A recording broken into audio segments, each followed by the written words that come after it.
ان کو مختار بنایا ہے میرے اللہ نے، ان کو مختار بنایا ہے میرے اللہ نے، خلد میں بس وہی جا سکتا ہے، خلد میں بس وہی جا سکتا ہے، جس کو حسنین کے بابا کی اجازت ہوگی، خلد میں بس وہی جا سکتا ہے، جس کو حسنین کے بابا کی اجازت ہوگی۔ عرش کا درب عجب دیکھنے والا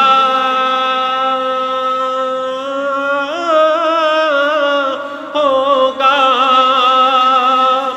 حشر کا درب عجب دیکھنے والا ہوگا، زلف لہراتے وہ جب آئیں گے، زلف لہراتے وہ جب آئیں گے، پھر قیامت پہ بھی ایک اور قیامتیں ہوگی، وہ جو چاہے چاند کو توڑ دے، انہیں اختیار دیا گیا، وہ پھر اس کے ٹکڑوں کو جوڑے، انہیں اختیار دیا گیا۔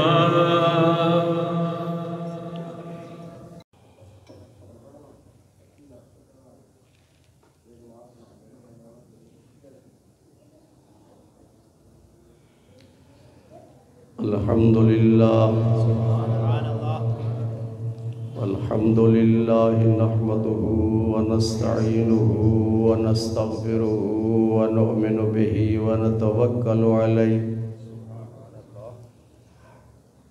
ونعوذ بالله من شرور أنفسنا ومن سيئات أعمالنا، من يهده الله فلا مضل له ومن يضلله فلا هادي له، ونشهد أن لا إله إلا الله وحده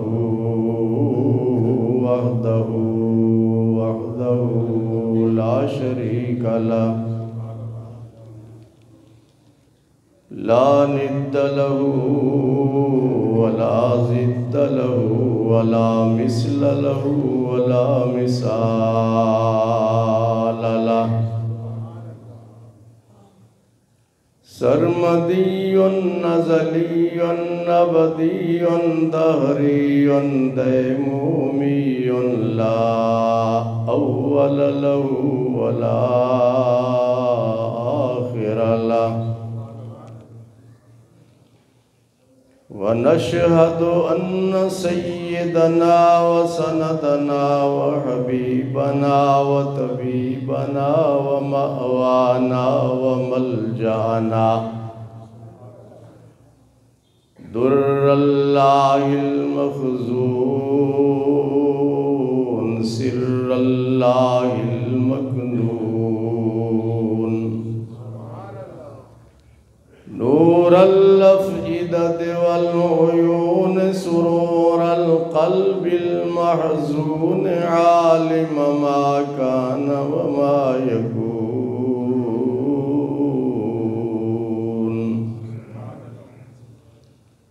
سيدنا ومولانا محمدا عبده ورسوله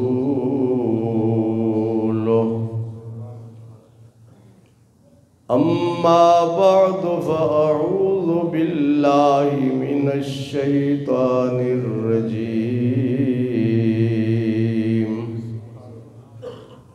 بسم الله الرحمن الرحيم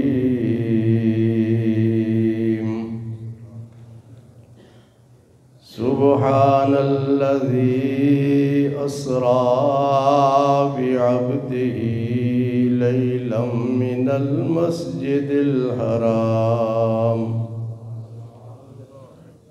ليلا من المسجد الحرام إلى المسجد الأقصى الذي باركنا حوله لنريه من آياتنا إنه هو السميع البصير صدق الله مولانا العظيم وبلغنا رسوله النبي الأمين الكريم انتہائی محبت کے ساتھ بلند آواز سے درود پاک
کشف الدجى بجماله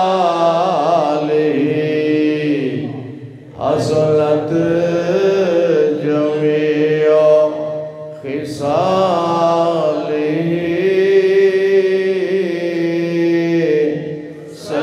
صلوا عليه وآله صلوا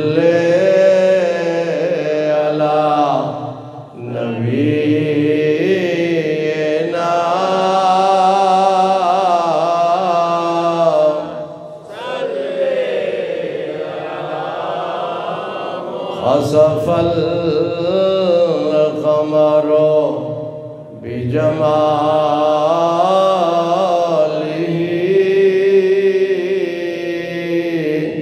نطق الحجر بجلاله عجز البشر بكماله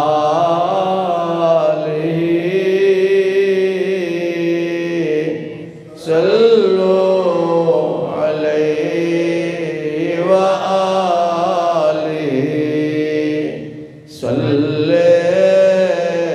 على نبينا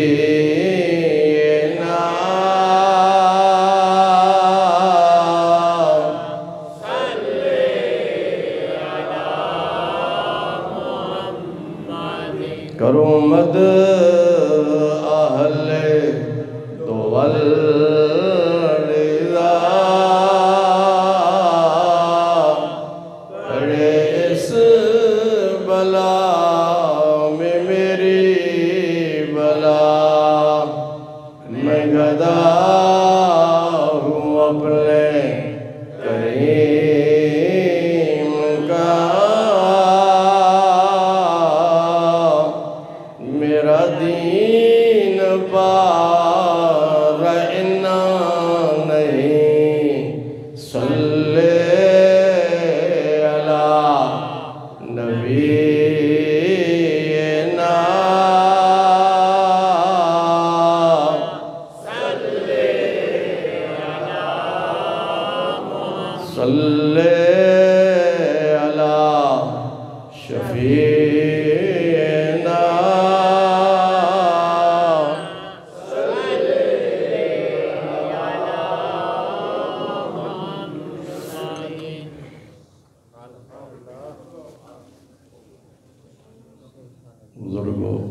بھائیو عزیزو،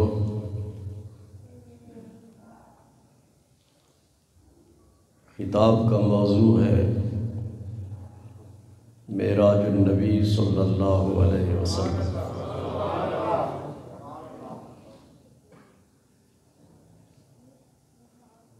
رجب شریف کی 27ویں رات کو اللہ تبارک و تعالی نے اپنے محبوب کریم صلی اللہ علیہ وسلم کو اس معراج کی سعادت سے سرفراز فرمایا۔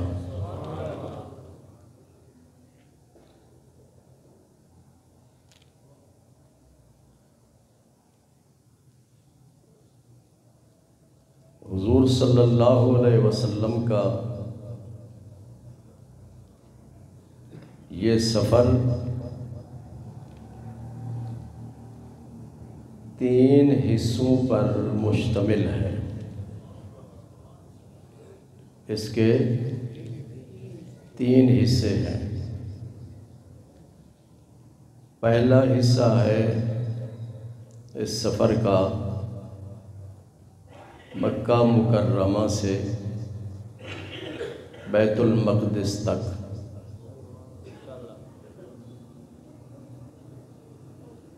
قرآن مجید میں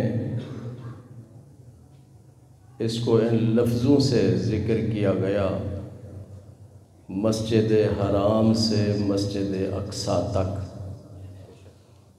مسجد حرام کہاں ہے؟ مکہ میں، اور مسجد اقصیٰ بیت المقدس۔ یہ T V anchor T V پہ آتے ہیں نا کچھ مولوی صاحبان یا ڈاکٹر صاحبان، بڑے سکالر، تو کچھ لفظ وہ غلط بولتے ہیں، عربی عبارات بھی غلط پڑھتے ہیں اور کچھ عربی لفظ بھی غلط بولتے ہیں۔ مقدس لفظ ہے، بیت المقدس، کچھ لوگ مقدس پڑھتے ہیں، یہ غلط ہے۔ مقدس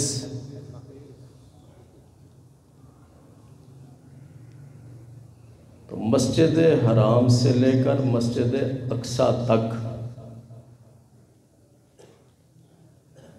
اس سفر کے حصے کو کہتے ہیں اسراء۔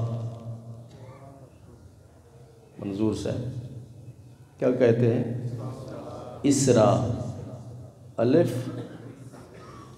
ہم تو الف کہیں گے، عربی میں حمزہ کہتے ہیں اس کو، سین را الف را، اس کے بعد حمزہ، اسراء۔ اس سفر کے اس حصے کو کیا کہتے ہیں؟ اسراء۔ سفر کا دوسرا حصہ ہے بیت المقدس سے سدرۃ المنتہا تک۔ 7 آسمانوں سے اوپر سدرۃ المنتہا ہے۔ تو آپ کے سفر کا دوسرا حصہ شروع ہوتا ہے کہاں سے؟ بیت المقدس سے، اور ختم ہوتا ہے سدرۃ المنتہا پہ۔ اس دوسرے حصے کو معراج کہتے ہیں۔ کیا کہتے ہیں؟ معراج بولیں۔ اور سفر کا تیسرا حصہ آپ کا ہے سدرۃ المنتہا سے لا مکان تک، عرش الہی سے بھی اوپر۔ وہاں مکانیت کا کوئی تصور نہیں ہے، نہ زمان نہ مکان، کوئی پتہ نہیں۔ تو تیسرا حصہ جو ہے سدرۃ المنتہا سے لا مکان تک، اس تیسرے حصے کے سفر کو کہتے ہیں اعراج۔ ہاں، پہلے آئے گا حمزہ، اس کے بعد عین زاہد، سمجھ رہے ہیں؟ لیکن یہ سفر کے تینوں حصوں کو عام طور پہ کہا جاتا ہے معراج۔ سمجھ لیا؟ حقیقتاً نام مختلف ہیں، اسرا، معراج اور اعراج۔ حضور صلی اللہ علیہ وسلم کو تقریباً 34 معراجیں عطا کی گئیں۔ کتنی؟ 34 معراجیں۔ ان 34 میں سے 33 معراجیں روحانی ہیں اور ایک معراج جسمانی ہے۔ معراج جسمانی کا مطلب کیا ہے کہ حضور صلی اللہ علیہ وسلم 27ویں رجب کی رات کو اپنے اس جسم پاک کے ساتھ بیت المقدس پہنچے، وہاں سے سدرۃ المنتہا پہنچے، اور یہی جسم پھر سدرۃ المنتہا سے لامکاں پہ پہنچا۔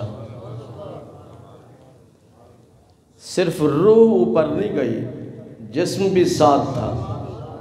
اسی لیے اس معراج کو معجزہ کہا جاتا ہے۔ معراج جسمانی کو معجزہ کہا جاتا ہے۔ یعنی حضور صلی اللہ علیہ وسلم رجب شریف کی 27ویں رات کو مکہ سے روانہ ہوئے، لامکاں پہ پہنچے اپنے جسم کے ساتھ، اور اپنے سر مبارک کی ان آنکھوں سے اپنے رب کا دیدار کیا۔ ما زاغ البصر وما طغى۔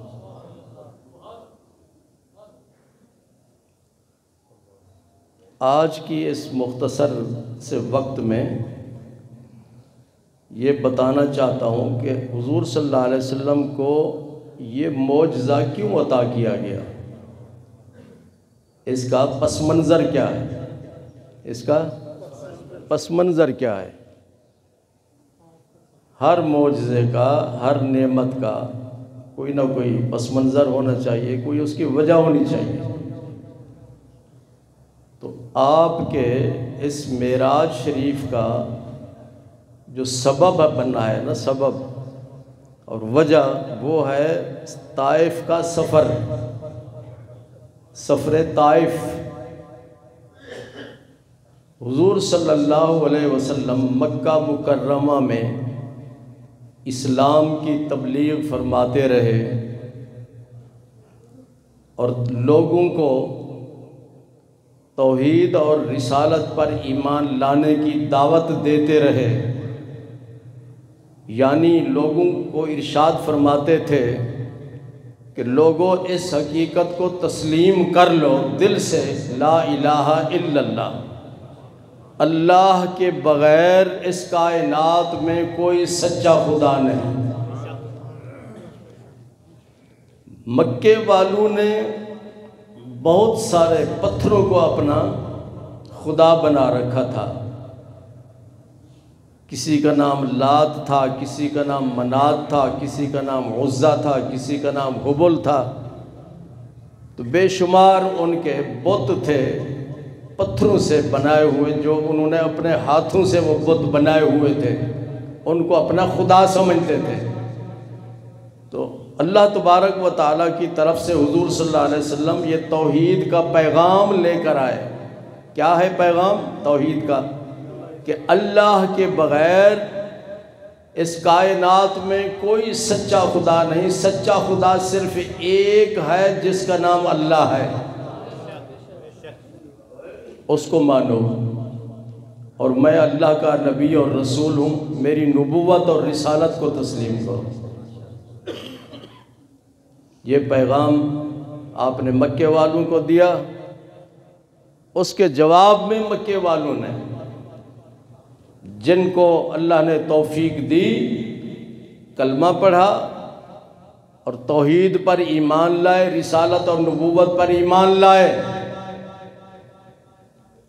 اور ابو جہل، ابو لہب جیسے بدقسمت لوگ، انہوں نے اسلام قبول نہ کیا، بلکہ اس دعوت کو رد کرنے کے لیے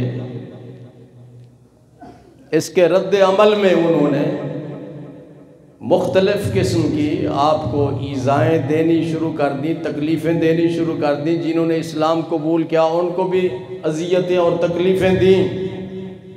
تو حضور صلی اللہ علیہ وسلم مکہ مکرمہ سے روانہ ہوئے طائف کی طرف۔ کہاں؟ طائف۔ یہ 2-3 مہینے پہلے میں نے عمرہ کیا تو وہاں طائف میں ہم گئے تھے پہلی دفعہ زندگی میں۔ وہ کافی اونچائی پہ ہے، وہ بڑا پرفضا مقام ہے، اور جس جگہ حضور صلی اللہ علیہ وسلم نے پہنچ کے وہاں سے لوگوں کو دعوت دی، وہ جگہ بھی ہم نے دیکھی۔ تو چھوٹی سی انہوں نے مسجد بنائی ہوئی ہے وہاں۔ اللہ تعالیٰ آپ سب کو توفیق دے۔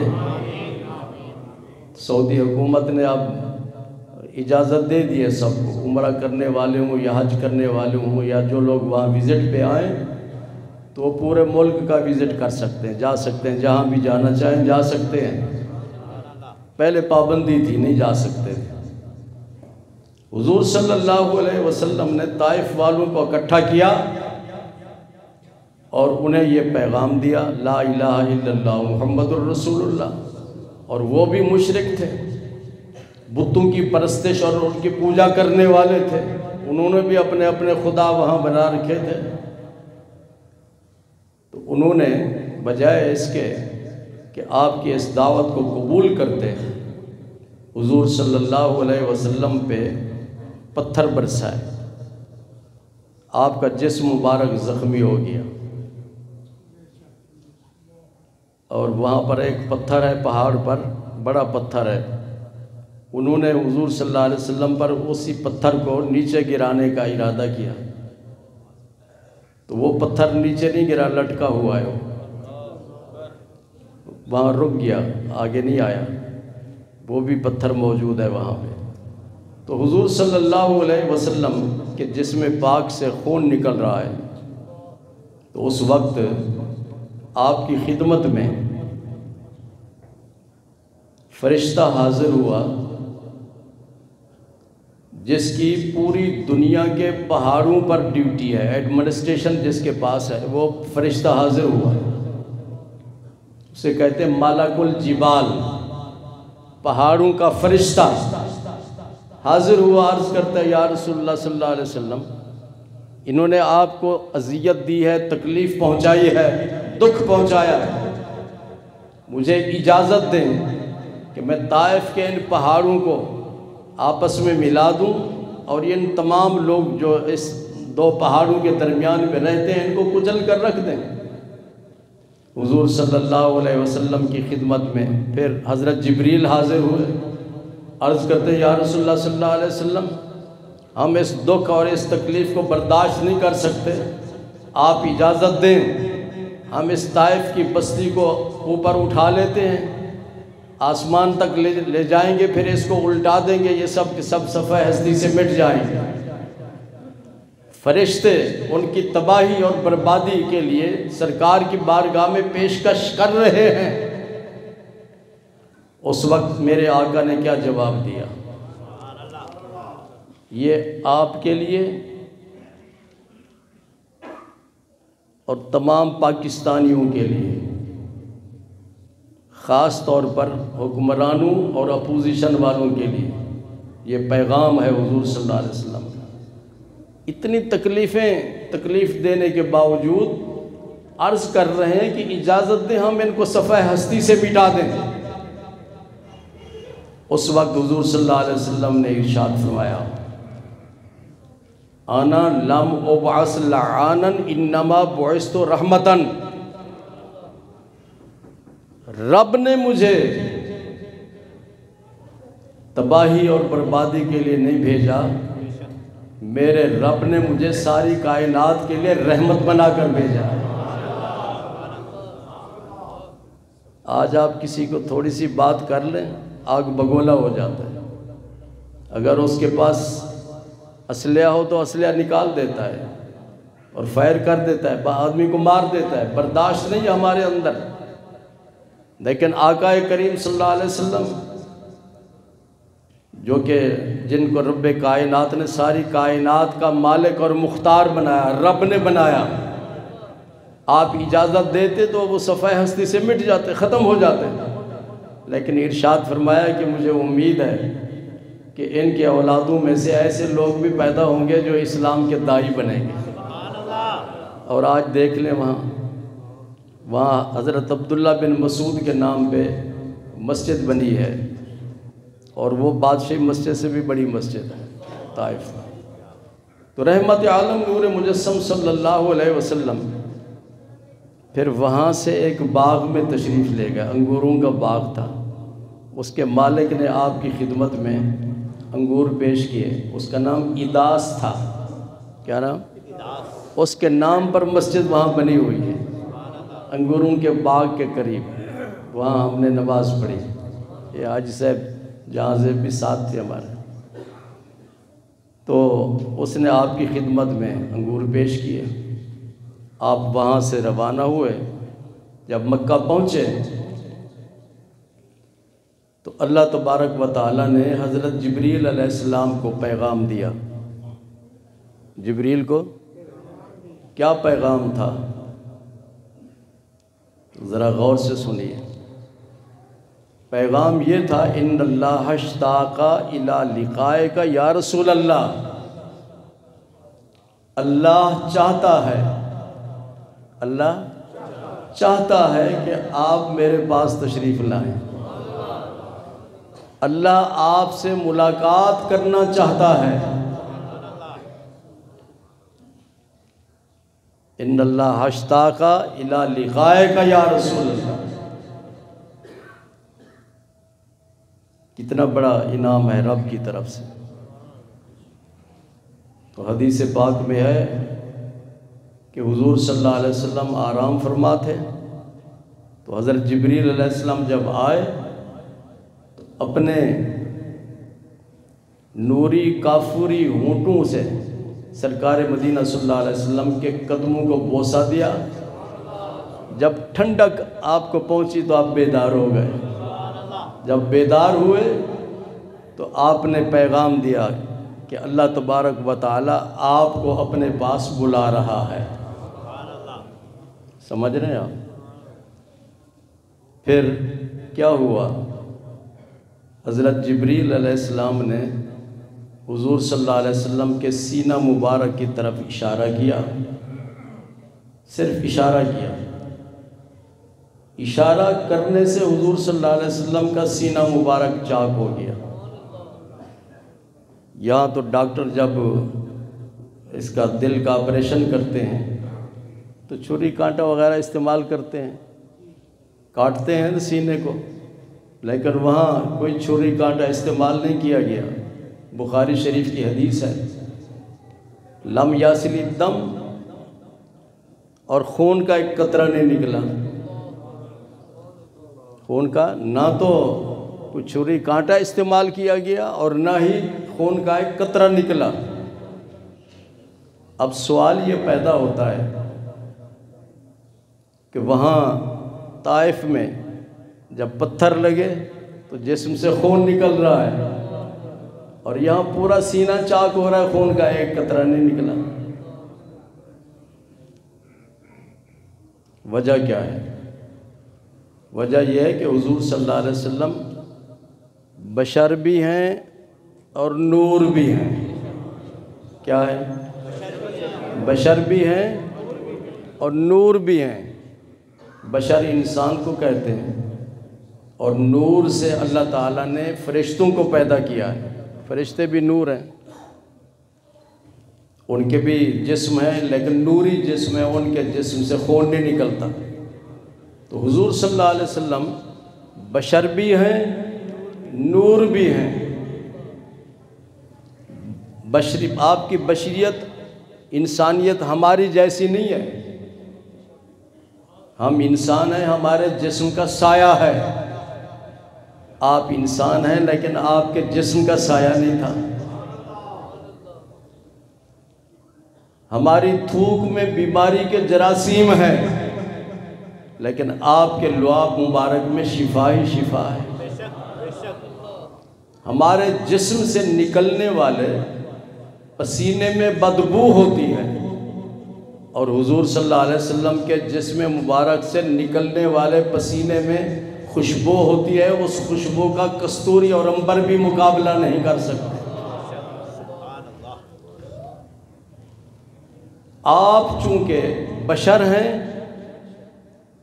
اس لیے وہاں طائف میں بشریت غالب تھی اور نورانیت مغلوب تھی، تو اللہ تعالیٰ نے بشریت کے جو لوازمات تھے، بشریت والی جو چیزیں تھیں، ان کو وہاں ظاہر کر دیا، خون نکل رہا ہے۔